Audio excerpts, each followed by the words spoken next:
You're listening to Discography Discussion, episode 179, Still Remains. Hosted by Dan Terry. At some point in the future, I'll get a care package from John. I usually get it 2 to 3 months after he says it's coming. John Beatty of Brewtally Speaking. Guys, ready for the sweet, sweet sounds of CKY? And Joseph Wren. Ladies and gentlemen, welcome to the new show presented by discussmetal.com. Dan is a fucking shill. Sounds to me like I just need some on-point pomade. Presented by discussmetal.com. And if the worst is yet to come, but John Beatty is already here, then you are ready for this episode of Discography Discussion. I am Joe. That is Dan. John Beatty is here from Brewtally Speaking. Hello. Yes, you said that 3 times now. I'm trying to get the point across that John is here. Yeah, Where but am I mean, Grand Rapids, Michigan. You're not from there, actually. You just No, I'm live there. not. Yeah, I just live here. But yeah, It's not a place, but a state of mind. I also am from the Brutally Speaking podcast. Occasionally I show up on there. I do interviews with bands from Norway, and we have to decide whether or not we're going to actually release the interview because I did it. I did the whole thing in 20 minutes in an echo chamber, and then like for some reason the episode's doing decently well for whatever reason. So you know here we are, and I am a little happier to be back in my comfort zone talking about Still Remains and talking about their contributions to the new wave of American heavy metal. And so yeah, we're gonna get into all of that stuff. And we brought John on tonight because these guys are kind of John's hometown heroes. Absolutely. Did I properly explain that John is on the podcast today? I think somewhere I'm always on a podcast. Dan and I are just always on a podcast. That has to be known. If we're not on a podcast, the world is not turning. Or we might be dead. You might want to look into it because, like, seriously, No, we already interviewed them. Dan. Right. Oh yeah, we did interview Dead. God, that it's terrible. It's weird because we totally derailed from that. Yeah, it's hilarious because my buddy Kyle sent me a text message like 2 minutes ago and was like, "Hey man, I'm loading up Streets of Rage 4 right now. You know, you want to jump in for some co-op?" And I was like, "Yeah, I'm doing a podcast right now." And that's like every single text, like to the point where if I type the letter I into my phone, it will auto generate that sentence like immediately. And so yeah, it's getting a little rough. I mean, we got Discography Discussion, Discuss Metal, Thrift Blast, Movie Mosh, Brutally Speaking podcast, and then there was that time I was on As the Story Grows, and the Matters podcast, and the Nerf Herder Console podcast. You can pretty much be guaranteed that I'm doing something podcast related most of the time. I'd like to take this opportunity to announce the new show by discussmetal.com. Dan takes a vacation after Joe edits these 5 weeks worth of shows. That sounds pretty sweet. I could finally dig into Borderlands 3 properly. That would be fantastic.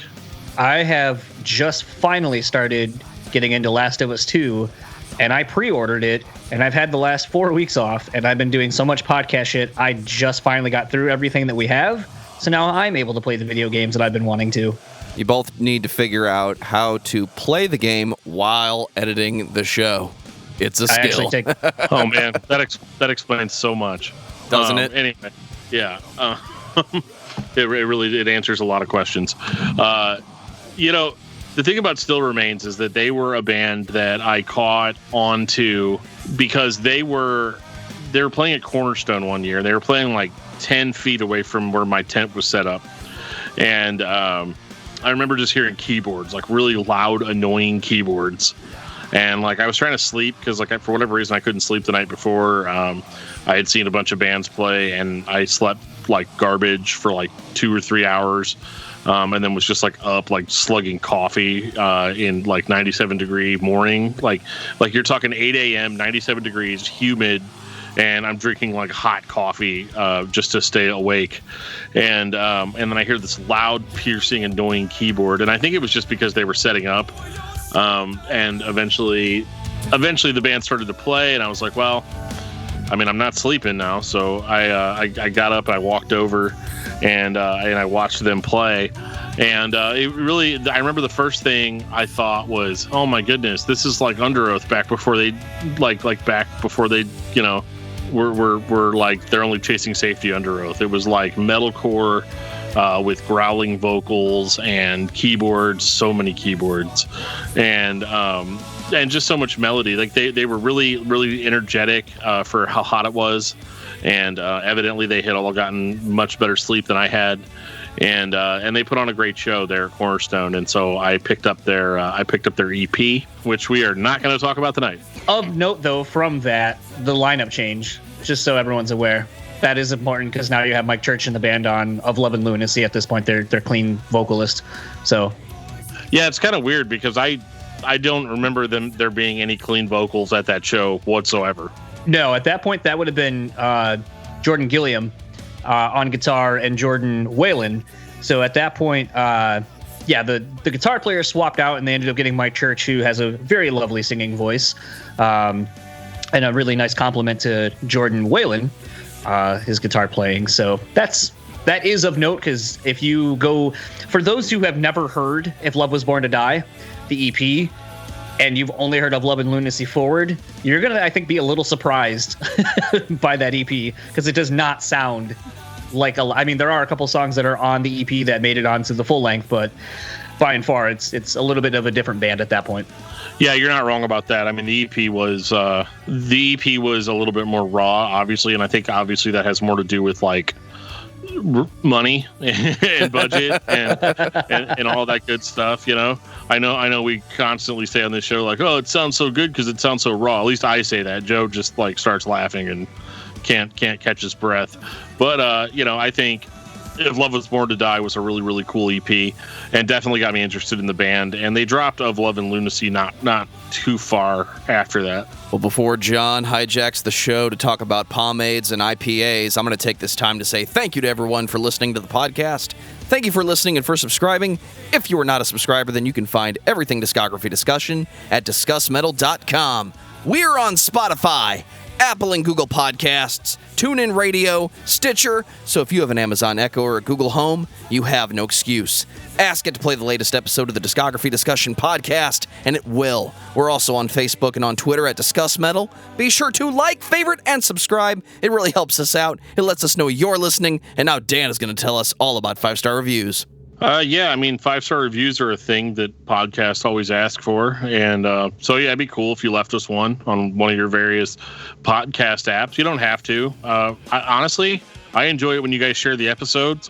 I enjoy reaching out, you guys commenting, getting to talk about it. I also really, really love it when you do an episode and one of you guys is like, dude, you guys are completely wrong on this.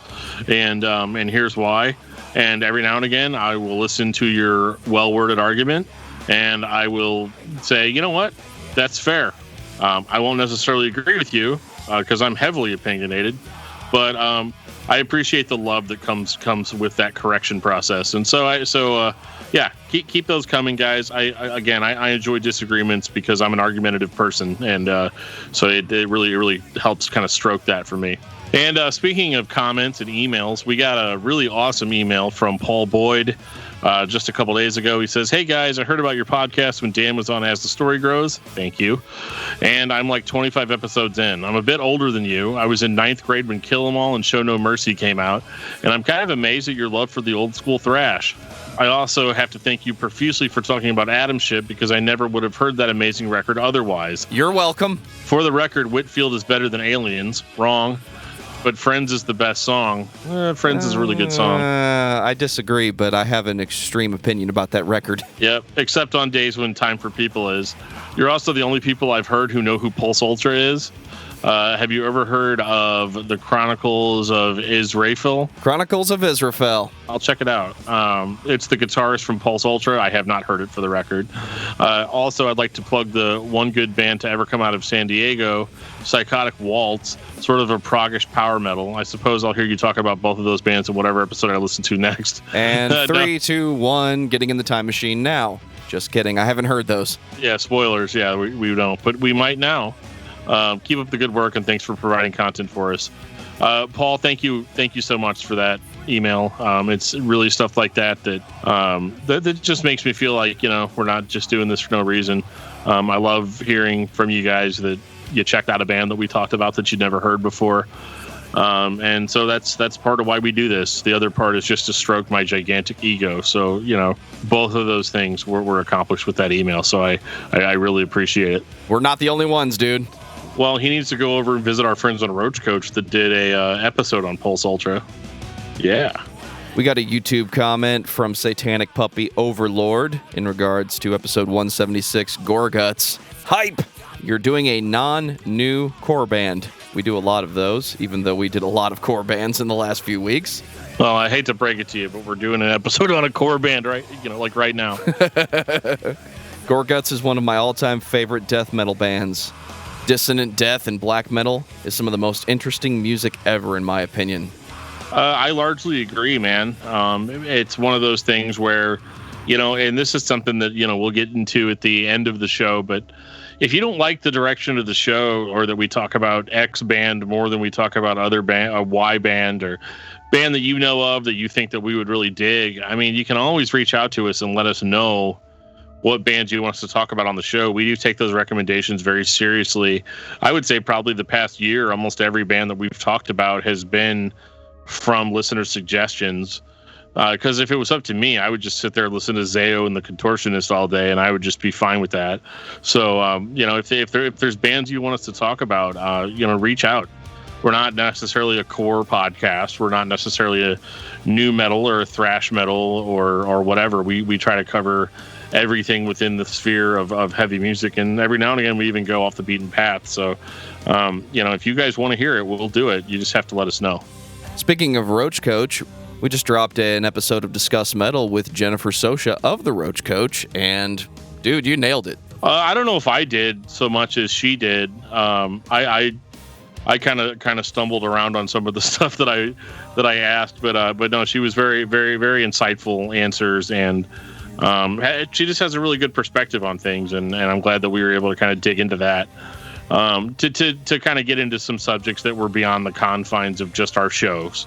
So it was a lot of fun, and I would talk to Jenny again anytime about any band. Madball? I mean, we can make it happen. Let's do it. I know it's not a secret to anyone who listens to this show on a regular basis, but just in case this is the first episode of Discography Discussion you have ever heard, John Beatty's going to tell you all about Brewtally Speaking. It's a show, sort of like Discuss Metal, except I usually have to go through publicists and can't talk about certain things. Like what, John? And that's why I don't go through publicists. Yeah, that's true. I go through this new thing called Facebook Messenger. Absolutely. Basically, it's an interview-based show. Dan and I talk on either end of the actual interview about the beers that we're drinking, or just things in general, maybe some pop culture news, some music news, whatever. We just did our 250th episode, which will be out, probably already be out by the time you're hearing this, with Jesse Zaraska of Misery Signals. So if you, for some reason, have never heard of the show, go over there. You can go to brewspeakpod.com. We have a website now. You can literally find anything. And then if you get lost somehow, we actually have a link in our sponsors/our friends thing, and you can go back to Discography Discussion and catch up with anything that you might have missed there. Which is usually quite a bit. Yeah. Yeah, I mean, and Brutally Speaking, it's a lot of fun because it's kind of my goof off podcast, in the sense that we kind of joke around. We don't set an ultra serious tone unless we have to. And some of the guests that we've had on over the past few years have been incredible. And Jesse from Misery Signals is not the only Jesse that you have recently spoken to. No, I did a very Discography Discussion-esque episode with Jesse from Killswitch Engage, where we talk about everything not Killswitch Engage. So the 17 other projects he did pre and post his time in Killswitch Engage, and including the 4 that he's in right now, including The Weapon, which is a really cool punk band with their guitar tech, Josh, who has been on the show a couple of times. And a fun thing we've been doing lately, and you'll probably start seeing Discography Discussion start doing it as well, is the Facebook and Instagram live stuff. We've been doing a couple more interviews via that, just for shits and giggles, because we have so much content. We don't want to bog ourselves down, so that's the only way we're not really creating more work for ourselves, is to do fun outlet things to still kind of be creative, quote unquote. I learned that from Dan, actually. And this. Hey, these things happen. Yeah. So I guess that's it, isn't it? Good night. 2005 of Love and Lunacy. So I have to give a shout out to my friend Buddy Reno, like right away, because this guy was the ultimate peddler of this album. He was the ultimate shill. Oh my god! For Still Remains when this record dropped. Hey guys, of Love and Lunacy, you should listen to it right now. Buddy really wanted a very specific brand of bread and butter that only Still Remains was able to provide for him that year, that moment. Because I remember him and I were having like a really serious conversation about something. It was Zayo. And he was mad at me. No, it wasn't about Zayo, but he was mad at me.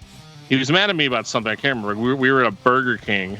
And we were digging change out of my car because that's the way we used to do things, is we'd dig like $2 out and get like a burger each. I was much skinnier back then. But we were at a Burger King and he was mad about something. And then he just like looks at me, because I said something probably dumb, like joking about something, and then he just looks me straight in the eyes. He goes, dude, and here's the thing. He's like, I just can't believe about you. Like, have you even listened to Of Love and Lunacy? And I was like, yeah, I mean, I listened to it. It's, it's cool. I've got their EP. I thought that was cool. They're good, but at the time I was like really, really into black metal. So like I just was not in the mood for something like Still Remains. And I was like, look, no, I haven't really. But after we had that conversation, and after he just endlessly was like, yeah, you should really listen to this record, I started really digging in. And this is interesting because, as we've talked about previously on the show, I've always been a huge proponent of the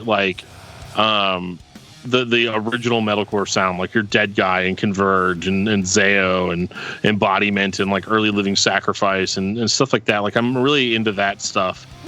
So I had kind of moved away from the Killswitch Engage, As I Lay Dying style of metalcore. But what I found interesting about Still Remains is that, especially on Of Love and Lunacy, they were absolutely everything that I hated about that type of metalcore. But there was no denying the actual songwriting ability. So once I got back into that headspace of I like this kind of music, I found some like really awesome bangers on this record. Recovery, which was on the EP, If Love Was Born to Die, that was on the EP, and like those songs were great on the EP, but they're enhanced infinitely on Of Love and Lunacy. They are given the big time production boost that those songs needed. Another personal favorite on that record was Blossom the Witch, just because it starts off very, very melodic and kind of like eerie sounding, and then it gets like really pretty, and then in the middle of it they just completely change gears and it turns into just all out like brutal screams and breakdowns and stuff. And what I liked about this record also was TJ's vocal variety, because he like really would switch up his screams. Like a lot of it is kind of a deeper, like more like tough guy, like hardcore sound, like an in your face. But then he whips out this like Zayo-esque higher pitched growl, and he always does it in like the perfect moments on the record where it's like, okay, we're going to kick up the intensity right here. And then of course that guttural death metal growl at the end of Recovery is the stuff of legend. They never really did anything else like that again, and that song really, really, really stood out to me. And then of course then there's the hits. The Worst Is Yet to Come. Hell yes. Yeah, that song is awesome. One of the first singles I heard off that record. And obviously White Walls. No, not that White Walls. Shit. Yeah, this is the Still Remains version of White Walls. And they had this really, really cool way of blending metalcore and like hard rock sensibilities. And there was a huge boost in the clean vocal department on this record versus the EP, whereas the EP had a little bit more of like what you would hear out of like I don't know how to really describe it, but like they were more like punk, emo type vocals on the EP, and I didn't ever really feel like that really fit with their sound. And that was all like completely removed and fixed for Of Love and Lunacy. So you get, more of a hard rock. It's a smooth, clean vocal, but I don't know. It just sounds more impactful, I guess, if that's the way to describe it. And I totally forgot you guys are here. What did you guys think of Love and Lunacy? Dude, I love this record. For me, in 2005, it blends in with all of the Killswitch Engage-esque metalcore. It has that consistent sound. But talking about the production in 2005, there are so many examples of mainstream heavy bands that just had shitty production that year. This record is not an example of that. When I think of metalcore, and I think of that Killswitch Engage style of it's thrash, it has the Gothenburg influences, we scream here, we sing here, I want it to sound like Still Remains. I don't think there's anything here that's above and beyond better than any other metalcore band, but if it wasn't entertaining, I wouldn't be listening to it, and I definitely know Still Remains when it comes on my playlist. Yeah, I think something that's a little bit interesting, kind of to Joe's fact, and I've always thought it was kind of interesting as a whole, because this producer he puts out a lot of great records, but he's not really known for working within this genre, especially at this time, was Garth Richardson, or Garth, because it was... Garth? Yeah. I thought that was just some weird thing, and then I think it was actually Jordan that was like, no, he stutters. That's why he writes his name as that. I was like, oh my God, that's fucking terrible and great at the same time. But, I remember actually reading a guitar magazine with the singer from Chevelle, and he was talking about when they did Wonder What's Next, which I think came out around the same time, actually. And they were making the comment about how Garth was like, dude, there's a sign in Garth's studio that says fuck live, basically saying like it doesn't matter what you're going to be doing for the live, it just matters what you're doing right now for the record.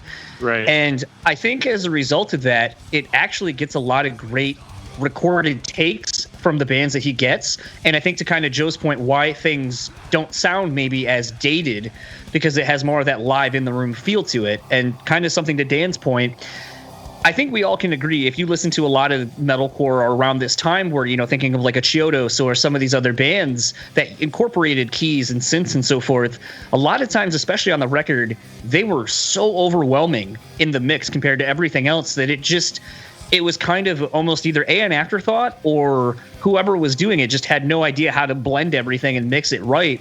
And I think this is one of the first examples, really, of this era of metalcore where you have really tight production, where the guitars are crunchy enough and heavy enough for what you want, especially in the breakdowns. The keys add a nice little melody to behind the background along with the vocals and so forth. And we just really didn't see bands doing this well, especially on a quote-unquote first record. So I think for a lot of people, this was an introduction to a newer style of metalcore that maybe we weren't used to hearing at this point. Yeah, I mean, I would say, like, I think we were used to hearing it, but I don't know. Like, it's hard to describe how a band is unique when you're dealing with this style, especially when, what is the average age of the band members on this record? 2005, probably early 20s at latest. Yeah, probably like around 21, 22, I think. So, with a band like this, in order to be successful in 2005, you had to have those melodic death metal style riffs, which they had. You have to have some breakdowns because the kids got to do something while they're watching you play live, but you also have to have something that was going to become bigger later, which was kind of that electronic element. Which was, for them, it was their keyboards, which on this record they used as kind of more of an ethereal spice to what they were doing. And of course, you also had to have clean vocals because, we want to be able to play this on radio as well. And so you take all these elements together, and you might not come out with like the world's most original band. But again, there's something about the songwriting itself and the passion in the vocals and the delivery of the lyrics, which the lyrics were very, very, very personal. They were passionate. They were universal. I know that Still Remains was credited as widely as being a Christian metal band, but they didn't really. it didn't seem to me like they really advertised that part of it too much, and their lyrical quality was relatable to everyone, versus some of other bands out there that were much more blatant in that regard. And so, and I don't really consider Still Remains to really be like a Christian band, but I think that might line up with what the individual band members, maybe that was what their personal belief system was. But this record obviously was huge, and I think part of that is because obviously it's on Roadrunner. A band like this I would have expected to come off of Victory. I figured Solid State, Victory, maybe, I don't know if Trust Kill is still around. Ferret. Or even, Ferret, yep.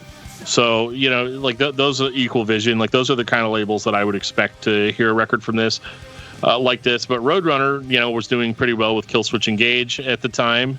And I think they still had 36 Crazy Fists that year. And so, so they were definitely among some good peers. So it was really cool hearing this band who, I got this EP from that was a little bit rough, but you could see the potential. And obviously somebody in Roadrunner was like, let's give these guys a budget and have them go. I think that they benefited greatly from that budget treatment. And this record is ultimately one of my favorites. I know they don't have a lot of output, but like I said, this for a debut record, this was killer stuff. So, fun story about this, and then we'll move on to The Serpent. I was living in Lansing when this record came out, and I bought it at Flat Black and Circular. And as I'm getting ready to leave, I keep noticing a dude wearing a full Canadian tuxedo. And for those that maybe don't know what that is, it's all denim, top to bottom. And so looking at this dude, and we're all kind of eyeballing. There's only maybe 2 or 3 of us in the shop. And we're all kind of eyeballing this dude. And there's somebody kind of with the person, but not being near them, just kind of watching them. And as I'm checking out, I was like to the clerk, I go, is that Chris Robinson from the Black Crowes? And he's like, yeah, I think so. It looks like him. And I was like, huh. So I walked up to him and I was like, excuse me, Mr. Robinson? And he was turns around and he's like, hi. I was like, oh, hey, yeah, I thought it was you. And I just wanted to say, hi, since I had the opportunity to and so forth. And I happen to have this CD that I had just bought. And he goes, oh, do you want me to sign that CD? And I looked down at it and I'm like, I feel like that'd be kind of fucked up to hand him a Still Remain CD and be like, you want to sign my Still Remain CD from Chris Robinson? It'd almost be as awkward as did you have what's the dude from American Idol? From Step Brothers. Oh, I didn't watch American Idol. I'm sorry. Something Jackson. There it is. Yeah, whatever. Bo Jackson. Bo Jackson, yes. We'll just say it was Bo Jackson. Sure. But he was just like, oh, Randy Jackson. And he was like, oh, did you have Randy Jackson sign your katana? And he's like, well, yeah, what else would I have had him sign? So I almost felt like Step Brothers wasn't out at the time, so I didn't have that for a reference. But it would have felt really weird for me to be like, here's my Still Remain CD. That's not your music, but here, sign it anyway. So needless to say, I did not have him sign this record, but I always remember buying this record for that very fact. And then he was like, do you want me to sign anything? And I was like, no. And I was like, just wanted to say hi. And then I was like, what are you doing here? And he goes, I'm on tour. After I was just like, oh, I'm a huge fan of yours and your solo stuff. He's like, I'm on tour. And I was like, oh, didn't even know. That's hilarious. Well, this is also that era Dana and I were talking about where in your life where you're living on your own and you're broke and can't afford things like a computer or internet or smartphones, because those technically didn't really exist back then. So yeah, that was that era where I was like, I have absolutely nothing, and I had no way to even know that you were coming here. So it is what it is. There you go. 2007, The Serpent. Okay, I'm gonna you know what, Dan? No, I'm not gonna let you shit on this first thing. So how about we have some positivity first? I like this record. I think the fact that you lost another lineup change, you have a different drummer and you have a completely different keyboardist, which is a huge part of this record, because I think where we were talking before about how the keyboards were more of a ethereal background complement to the music, this is more of a lead instrument now on this record. And I definitely think this is an example of a band having some success with some singles, like you had talked about with The Worst Is Yet to Come, White Walls, and so forth, and trying to go maybe in a more melodic approach I know a lot of the people in the bands listening to stuff that isn't what they play. I mean, that's a big thing you always hear whenever we do any of these interviews. Is I don't listen to the music really that I play. I just happen to be in a band that is this. I think there's a lot of interesting songs on this, and I think there's great songwriting. I think what doesn't help is the production. I think the production, Steve Evans is a great producer. I think we have plenty of examples, even speaking to Dead Guy from earlier, of what Steve Evans can do. I think there were just too many new elements to this record, and I can't necessarily speak to if the label was involved in going, hey, we need you to kind of have a bigger single. We want a lot more out of you. I also wonder how much of like the European touring the band did, because they were big over in Europe, playing with bands like Bullet for My Valentine and so forth. If any of that had something to do with the difference in sound on this record. But I think this is actually, when you spend a lot more time with it, I think this is actually a pretty solid record if you give it a fair shake and don't try to necessarily compare it to anything else. So that thing you said about how the keyboards are at the front of the band now, they're the focus of the melody, that doesn't work very well with metalcore in 2007.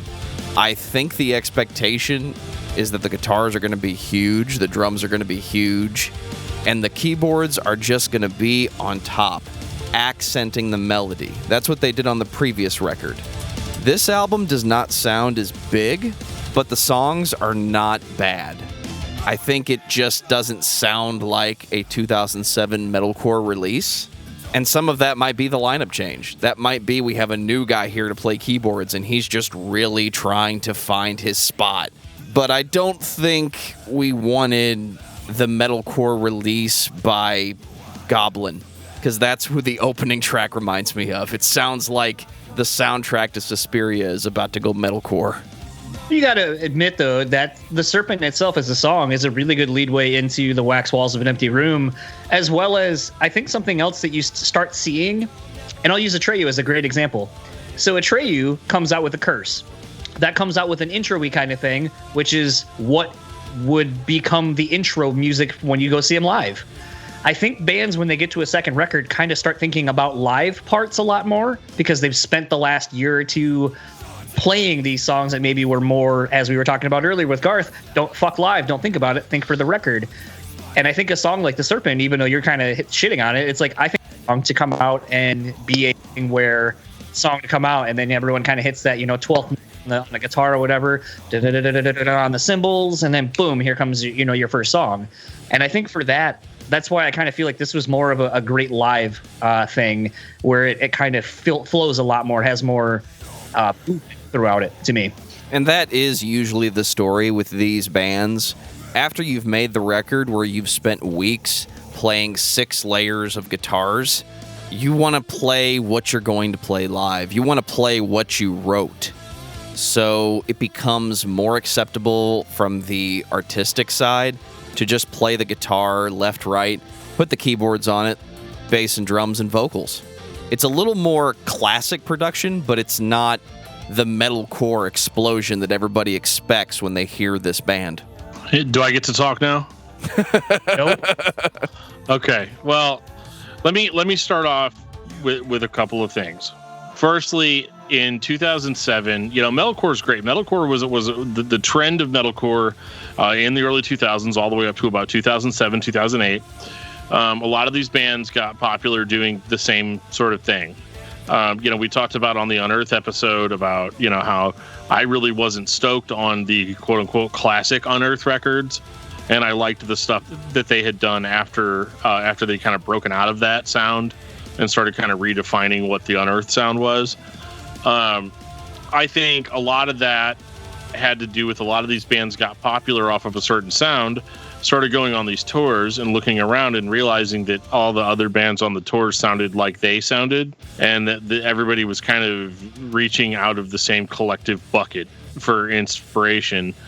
And so I think that largely could explain why Still Remains writes these songs that year. Let's be honest, the songs were probably written in 06, but in 06, 07, you want to do the thing that is going to be your breakout sound, because as good as Love, Love and Lunacy is, it could have been any band that put that record out in the sense that like influences alone, right? So they're gonna want to go for a more melodic sound, maybe do something that's a little bit more rock. And again, I don't know if this is Roadrunner being like, well, you know, Killswitch Engage is great, but look at what Nickelback's doing. I don't know if that's what's going on, but this was definitely an attempt to diversify what Still Remains was capable of as a band. And I think from a songwriting perspective, it succeeds in that they were able to do something different without necessarily alienating a whole group of fans. You know, like what we were talking about with like the Showdown, how Temptation Come My Way was a complete genre switch from A Chorus of Obliteration. This isn't that necessarily. This is more easing you into kind of a newer sound for the band. So what you have on the Serpent is Still Remains is still kind of the backbone, the bones of this band. But instead of getting mostly growled vocals, we're getting mostly sung vocals, and the sung vocals all, for whatever reason, have a harmony on them. But for whatever reason, the way this is recorded, even whenever the band kicks it into high gear and goes heavy, because I'm not saying this record is like flat, not heavy, it's all power ballads or anything like that. It is more melodic. It's a little bit more slow paced, but whenever they kick it into high gear, they still kick it into Still Remains style, you know, metalcore. But the way this was recorded, everything just kind of feels really flat for me. The guitar tone is notably muted. The chords don't ring out. It's so clean that the aggressive parts lack the aggression that you would expect out of a band like this. And again, they play these songs live. The guitars are going to ring out. Everything that I'm complaining about as far as the way the record sound is not a factor when you're watching the band play live.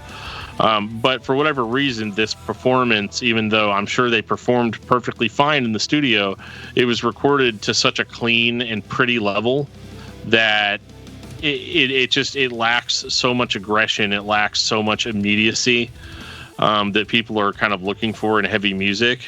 And so when you're listening to it, it's one of those records that, again, isn't necessarily boring, but you also have to pay attention to it because EQ-wise, it's all on the same level. You know, the heavy parts are just as are the same are at the same volume as the lighter parts, and so it all kind of blends together. There's no punch. You're not feeling the impact of the riffs. Correct.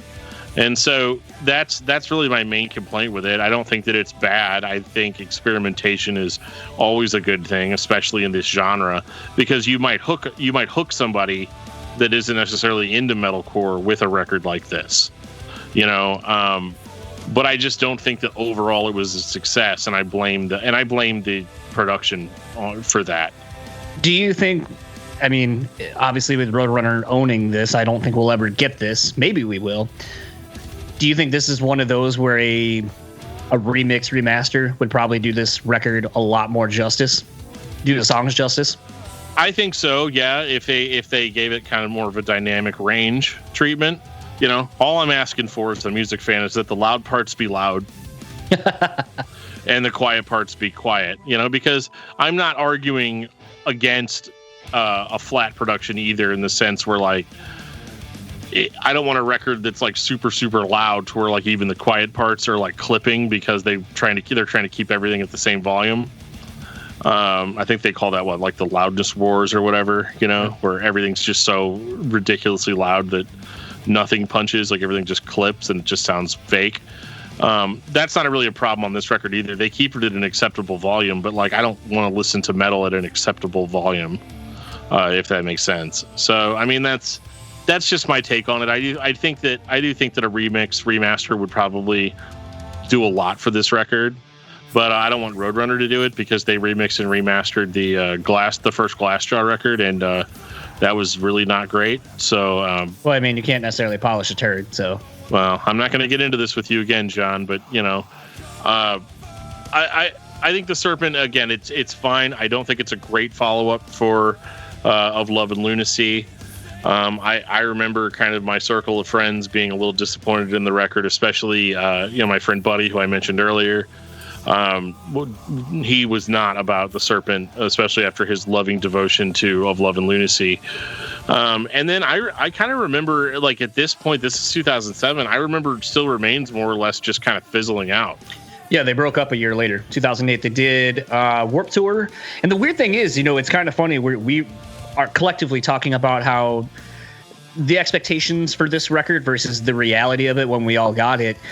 I know TJ and some of the dudes telling me stories of, like, because they did that Warped Tour where the Ozfest was free, so all the Ozfest bands were basically on Warped Tour. So you had, like, Killswitch, As Lay Dying, Them, It Dies Today, and a whole bunch of other bands. And there's a YouTube video of TJ doing End of Heartache with the Killswitch guys. And I was like, oh, that's weird. How did that happen? And he was like, oh, yeah, I guess Howard was a huge the Serpent fan. Like, he loved that record. And so he, came up to me and was like, oh, I love this record, blah, blah, blah. You should come up and do a song with us. And so it seems like a lot of the contemporaries, like their peers, liked this record. So, and, my wife and I were actually talking about it today, knowing that we were going to be talking about this. And she kind of made the same comment. She's like, I just don't like that record. And I was like, I think, it can't be understated that this band was pretty big over in Europe compared to here in the States. And this sounds like a record that I think a lot of Europeans would like. A lot of, like, the keyboard parts you can kind of sing along to and all that kind of stuff. If you've ever seen, like, the European audiences sing along to, like, Electric Feel or Kids or whatever by MGMT. So I don't know. It's so weird to talk about a band that's from here in Grand Rapids and here in the States, and you're like, they're huge, not here. Yeah, I mean, I'm not gonna get into the finer points as to whether or not I think that my opinion's more valid than that of Howard Jones, but I do think, yeah. I mean, I'm not gonna die on that hill, Oh, sorry, Dan, your mic's cutting out. What are you saying? Yeah, right, exactly. But I think that, yeah, this is not the grand misstep that we talk about on this show a lot, where a band would put out a record that just defies all explanation as to why it was recorded or why they did it. I totally get why the Serpent sounds the way that it does. I understand the mindset behind wanting to diversify. There's nothing wrong with wanting to diversify. And at the end of the day, you don't owe the fans anything. At the end of the day, you write the record that you're happy with, because you're the one that has to play it for an entire year. After you put it out. So if you got bummed out playing, If Love Was Born to Die and Recovery and White Walls, and you wanted to write songs that didn't sound like that, then you write a record like The Serpent. And I get it. I totally get it. Some of those songs they were playing longer than, far before they recorded Of Love and Lunacy. So I totally understand it. And I think that this also, though, I don't think that the material is as strong on The Serpent as it was on Of Love and Lunacy. Whether or not it's more complicated, be damned. Like, it's just what I'm listening to, and what I'm enjoying. It doesn't matter if one record's more simplistic than the other. That doesn't really factor in for me. I think ultimately they wrote the record that they were happy with at the time, but based on the record that they released next. And I say next when it was really nearly like 6 years later. I think they also kind of maybe understood kind of where I'm coming from as far as this record goes. 2013, Ceasing to Breathe. So, question for you, Joe. What do you think of how this record sounds? If what you're looking for is a fast, double bass driven, riffs for days metal record, this is just a little bit closer to all that shit I said was missing on The Serpent. And for the record, John, I think The Serpent is a good record of songs, but it doesn't have the impact that Ceasing to Breathe brings back to Still Remains. Well, absolutely. Well, let's pause for a second. Let's talk about the breakup. Let's talk about how this record came to be, because The Serpent came out and they broke up a year later, and that was it for a while. Many side projects come out of this era. And I've actually got an interview with TJ scheduled for sometime next week. So as long as that goes off without a hitch, I'm sure he can kind of fill in some of these blanks for us. But I think But I'm sorry. I'm just curious as to why the band kind of went away, and how they ended up kind of coming back this strong. So, I know the answers to some of that. Without giving too much of some people's personal stuff to this, I'll just simply say, something that we talk about quite a bit on Brewtally Speaking, and actually something I kind of brought up when I interviewed TJ a while ago, was, something that we kind of touch on over there is the fact that a lot of these bands that we're so in love with were signed basically right out of high school, and you're not even a real fully realized adult at that point. You're still kind of basically a man-child, and then you're given money to go tour the world with your best friends and be whatever that entails, making financial mistakes and so forth that you may. But the other thing too is you come out with a record and maybe there's you lost half the band, because honestly, like I said, I think other than Jordan, Mike, and TJ, everybody else was gone. So these are all new people you're working with, and maybe you're not gelling with those people necessarily, and then maybe some of the songs you're not really into because they were somebody else's or they were voted upon, because that's the thing that also sucks kind of about having so many extra musicians, is now you have extra people voting in favor of something maybe you're not into. And a second record is kind of your make or break record as far as proving was the first record a fluke, or were you destined to keep going onward and upward. And I think just a lot of those things, especially in your mid-20s, if it's deemed a quote-unquote failure and you see so many of your contemporaries going around, it's probably going to lead to a lot of infighting and a lot of pointing the fingers, because obviously that's kind of what we all do. That's our first instinct a lot of times, is to go, well, I didn't want it. That person fucked up. I didn't want to do this anyway. Right. And so I think there's a lot of that. And what's kind of interesting, and I know Dan and I kind of talk about this quite a bit too on Brewtally Speaking, is kind of following, when a band breaks up, following the individual members and kind of seeing where they go, what they put out musically, to kind of give you a better representation and understanding of those influences being put together in the main band. I know TJ's a really big 90s alternative fan. Kind of maybe why It Still Remains is based off of a Stone Temple Pilots song. I've never actually asked him that, but Jordan and Bone ended up starting another band called Anthem Alone, and it looked like it was going to go pretty good. They had tapped Spencer, who would actually leave Anthem Alone to go join Periphery. So I can only imagine how that would have gone. But as a whole, it was kind of interesting. A lot of the guys started up bands. Mike Church started a band called Julius that was like a power pop rock band. Which kind of makes sense if you hear his voice and stuff like that. And it was interesting to not really see any of the guys coming out and supporting the other bands. So I think that just kind of showcases a lot of burnout of seeing those people, being around those people. And I think it wasn't until they did the Haste the Day final show, what was deemed the final show at the time, down in Indianapolis, that got them back together to at least perform that one time. And then that kind of is what resurrected the band getting back together. And I think that was 2011 or 12, I think, when Haste the Day called it a day. And then they did the inevitable Haste the Day Burning Bridges anniversary show. And then that was kind of with the newer lineup that had been writing. And then here locally, they were doing small one-off shows. They did one where they did all of it was a regular show, but in the middle of the set they did If Love Was Born to Die with the original lineup playing. And that was kind of the spark, really, I think, was just kind of the old and the new Still Remains kind of getting together and jamming and kind of refinding the love, and especially playing the old stuff. And if I'm not mistaken, that is what the catalyst was for basically starting the process of Ceasing to Breathe, and then starting the GoFundMe for it and all that kind of stuff. Well, I'll let you know after my interview whether or not you were wrong. Probably got some of that wrong. It happens. I get stuff wrong all the time. It's one of my favorite things about doing this show. But they definitely found the love. They found the passion again, because let's talk about this record. The one reason, and just to kind of finish the one thought, the reason I asked Joe what he thinks of the record as far as how it sounds is because, as I just said, it was a GoFundMe thing, and Mike Hadalak from It Dies Today, their guitar player, came out here and recorded this in Mike Church's basement.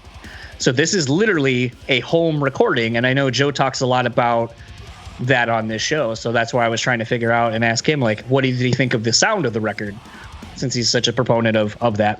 Well, John, this is 2013. That glorious MacBook that you see sitting in front of Dan is the number one tool of the home recording enthusiast and even some professionals who mix and record in less than ideal conditions. But metalcore is one of those genres that is so production formulaic. It is not difficult to reproduce in a less than ideal scenario on less than ideal equipment.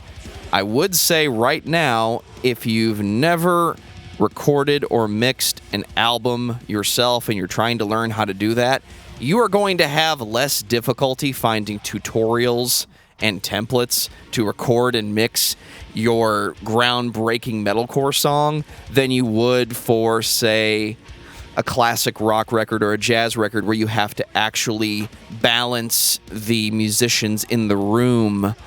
Metalcore is more of, this is the big sound that we make, and less about the atmosphere of the room itself. So it sounds good, but you're not trying to over-execute, if that makes any sense. Well, I would say that the production quality on this record is really one of its biggest strengths, because it is so raw.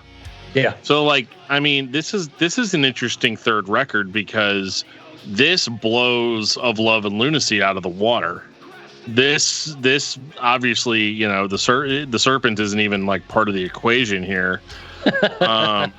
It's really not. This is some of the most brutal Still Remains stuff that I've heard. There's no stops. There's no management. There's nobody saying like, hey, you know, if you did this, or if we, you know, add a dropout of to just cleans or whatever. Like this is just straight up like, it's so much later than Of Love and Lunacy that it's like enough time has passed now to where when they're playing similar type music that it's actually nostalgic now and feels good to hear with modern production. But I mean, this is a riff attack unlike anything else that they've ever had before. These songs are infinitely heavier than any of their previously recorded material. The vocals are far more piss and vinegar. It's funny though, because the cleans are improved as well. So you have cleaner, you have super clean choruses, but they don't sound flat or boring like maybe they sounded on the Serpent, and they're more in the songs. They don't. It's almost like more of the Slipknot approach. I used to judge a lot of bands like this, where I would say like one thing I hate about bands that sing and scream is that nobody does it like Slipknot does. Where when Slipknot throws in a clean chorus, the intensity of the song doesn't go down. If anything, it ramps up because all of this craziness is all going on at the same time. And Still Remains captures that on this record, because the choruses and stuff, they don't slow the songs down. This is a record. I mean, the record's called Ceasing to Breathe, and you get that because there's really not a lot of breathing room on these songs. It is straight ahead. It is super heavy. It is completely in your face. I mean, they got Dan from Zayo on the first song, Bare Your Teeth, which was incredible, and like just hearing Dan and TJ trading off was one of the most gratifying experiences for me, as far as hearing, you know, being fans of both of those bands. And it was so cool. Like, do I ever say that? Like, this is just a cool record. No, you don't. This is the kind of record that, like, you know, and the narrative definitely supports it in the sense that they're like, man, we did this thing, we gave it our all, we kind of burned out on it, and now that we've had a little bit of time to recoup, we're kind of back to the meat and potatoes of like what this band sounds like and what an actual progression on our sound really looks like.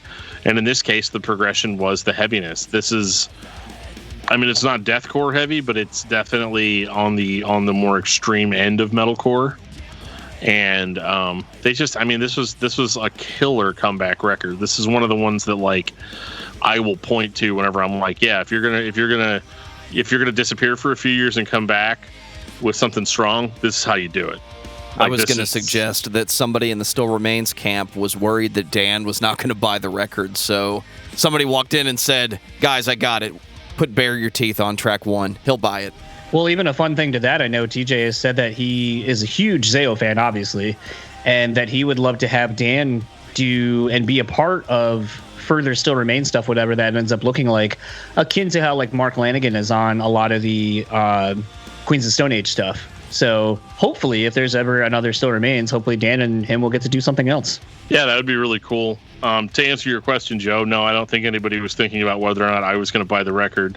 I did not then, nor do I still have that kind of pull with anybody that makes music. So, maybe after 30 years of doing this podcast, like it'll be like, I wonder what Dan from Discography Discussion would say about this one. Like, but probably not. So. But yeah, this record is killer. I recommend it 1,000%. I backed it, Did you literally back it? Were you one of those that supported the GoFundMe?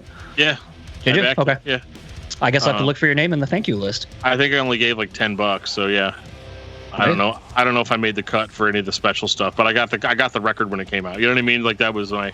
I'm not one of the big time supporters where I'll like throw like $400 to $500 to get like partial producer credit or Skype in with the band. I can happily say after 4 years of podcasting that I've never had to pay anybody yet to talk to them on Skype, so there's that. Yeah, no, this record was, and still is, I was listening to it a lot today, and just remembering how I felt when it came out, because, I mean, there was sort of that, like, a Jekyll and Hyde kind of thing of, like, what Still Remains am I going to get? Am I going to get The Serpent, or am I going to get Of Love and Lunacy style? And, with it kind of basically, other than the bass player at this point being the original band at this point back together, I kind of figured we were going to get something a little more aggressive and a little more in line with Of Love and Lunacy, tighter tracks and so forth. And, Bare Your Teeth coming right out the gates, you're just like, holy shit. But then, I mean, even looking at a song like Crone, I think that chorus is just massive. It's like an earworm that gets stuck in your head, and you can probably, by the second chorus, you pretty much could probably hum along with it, if not know most of the words, because it's instantly recognizable. And I mean, Closer to the Grave, like there's just so many FFI, dude, that's my favorite. Yeah, that's a great song. Yeah. There's so many good songs on this record. It's a real album, and I think that's kind of, for a lot of people, that's sort of what was missing on The Serpent versus Of Love and Lunacy, is people didn't take it all in as a full record. It was, here's this couple songs I like, and the rest is kind of enemy, which sucks, because I think a song like Avalanche off of The Serpent is a song that a lot of people don't even know is there. Yeah, I mean, I like Final Fantasy also, Did it better than Jason Wisdom. And I know that was Castlevania, but no, this is a great record. I honestly figured that this would have kind of reinvigorated the band. I know they did their own European tour. I think they did a Resurrection Fest out in Mexico.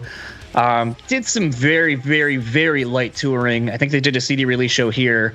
I honestly was expecting someone to kind of maybe come in and offer them, another label or something like that, like get to sign them.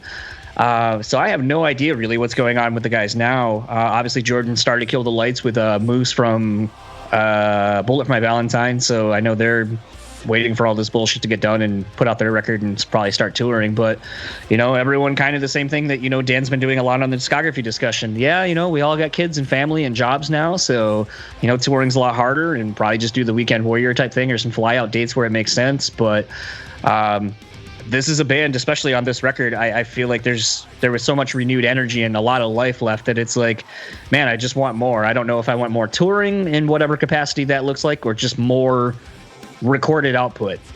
But I also don't know if people care, honestly.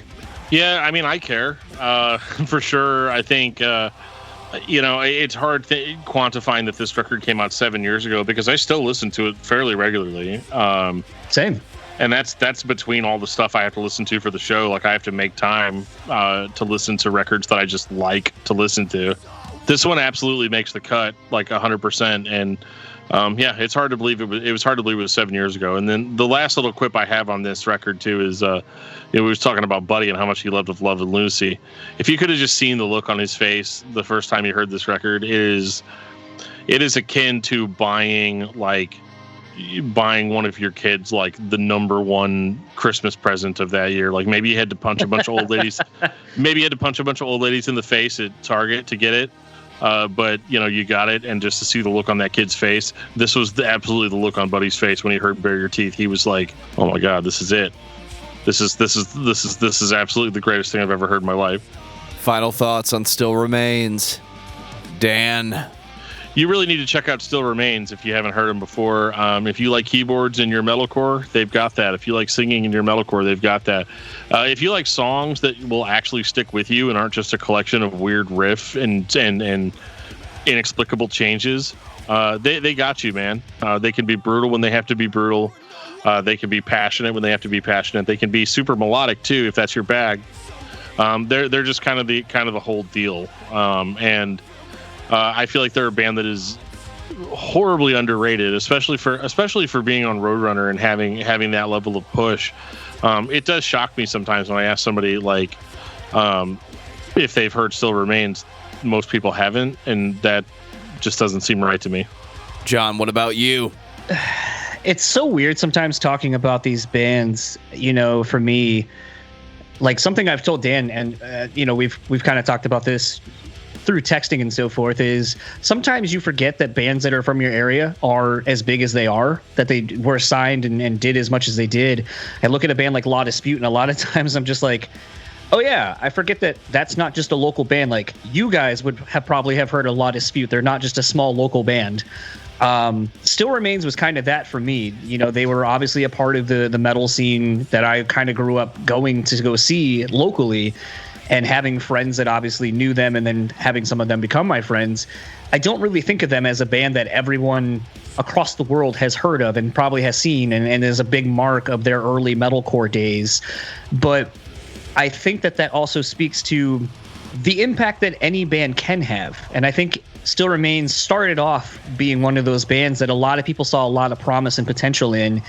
And for whatever reason, maybe Dan can get into more of that in his conversation with TJ, they just never really kind of were able to fully live up to the expectation that I think a lot of us had for them, and kind of became one of those bands that for a lot of people maybe is whatever happened to them?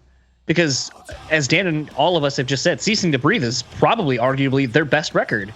But a lot of people don't know that it exists because it was a crowdsourced record, not put out on a label. They didn't really tour it, and as such, didn't really put out a lot of promotion behind it. So if you were a fan of the band, then you know how great this record is. But unfortunately, I feel like it's a disservice that their best work is kind of probably going to be forgotten, because a lot of people have forgotten about that band because they weren't one of the preeminent bands that made it to the next level, like a Killswitch or As I Lay Dying. And that's really sad because they're a great band.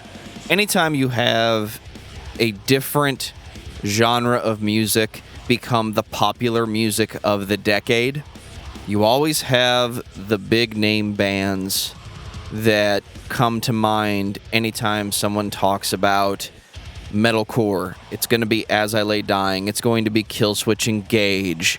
Somebody's going to start an argument about Killswitch Engage's metalcore, Under Oath was not. And Norma Jean's not metalcore and hardcore, and all these genre-splitting conversations happen. And those are good conversations to have if you're a fan of this music.